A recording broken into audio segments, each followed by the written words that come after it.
Hello everyone. In the lesson today, we are going to look at how to differentiate functions that are given parametrically. First, let's see at what does it mean. To get an idea, let's compare the equation x squared plus y squared equals 4. We know that if we plot it, we get a circle with center at 0, 0 and radius 2. This equation is given, as we saw in one of the previous lessons, implicitly.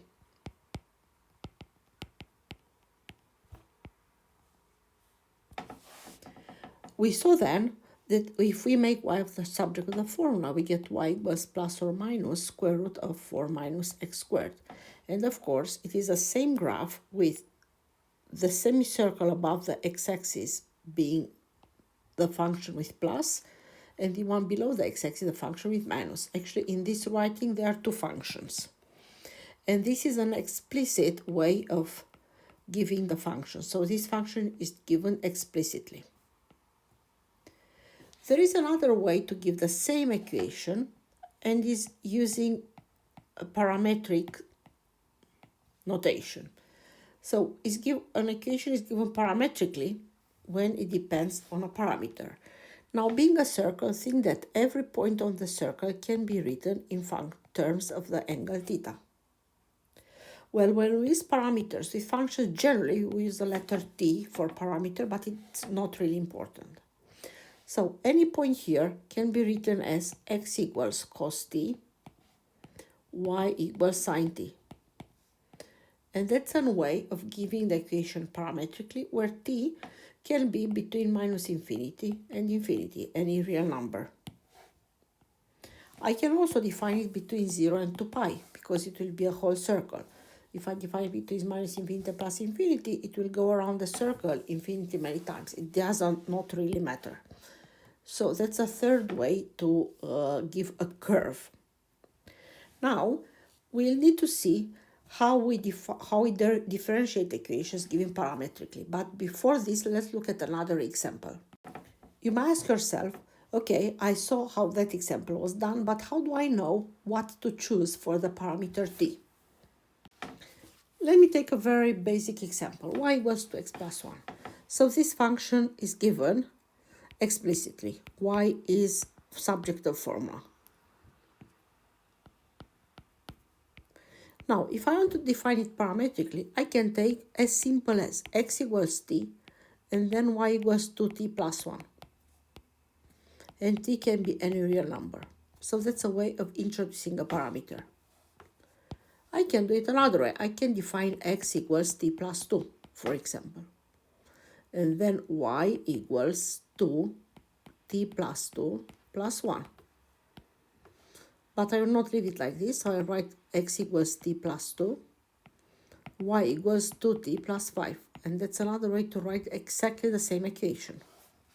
Of course, you can get as creative as you want, but as you saw on the previous slide, I need to choose something that is reasonable and manageable. Generally, we will be given the equation in the parametric form, and you are going to be asked to differentiate it. Let's see how we differentiate this. Well, you can try to eliminate t, get an equation in x and y, and differentiate the implicit function as we learned in one of our previous lessons. However, not every time you can eliminate t. Therefore, we need to be able to differentiate equations written parametrically.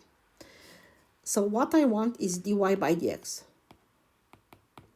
However, I have x in terms of t, and I have y in terms of t. Therefore, I can find dx by dt, and I can find dy by dt. So I would know this.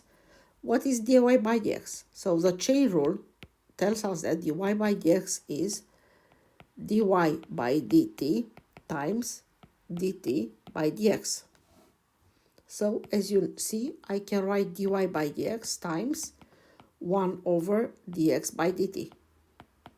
And that's going to be dy by dx. Now let's apply it. dx by dt is 1 minus t e to the power of 2t. dy by dt is 1 plus 2 e to the power of 2t. Therefore, dy by dx is dy by dt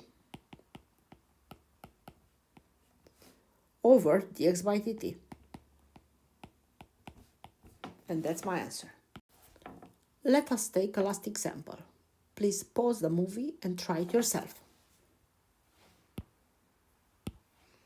So as before, I write dy by dx as dy by dt times dt by dx, or dy by dx divided by dx by dt. Dy by dt equals 6 cos of 3t. Dx by dt equals minus 15 sine of 3t.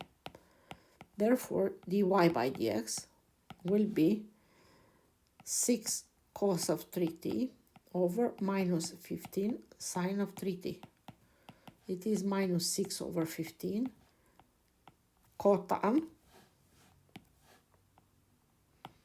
of 3t. I can cancel a 3, so dy by dx is minus 2 over 3 cot of 3t. B. Find the coordinates of the stationary point. Stationary point is where dy by dx equals 0. So minus 2 over 3 cot of 3t equals 0. Therefore, cos of 3t needs to be 0. So 3t is pi over 2, 3 pi over 2. The next one will be 2 pi plus pi over 2. We'll see where we go out of the 2 pi plus 3 pi over 2, etc. Therefore, t is going to be pi over 6, pi over 2, 4, 5 pi over 10, 4 plus 3, 7 pi over 10, and so on. I need the answers between 0 and pi over 2. But now I see I have a mistake here. So this one is 5 pi over 6, not over 10. And this one is going to be 7 pi over 6 as well.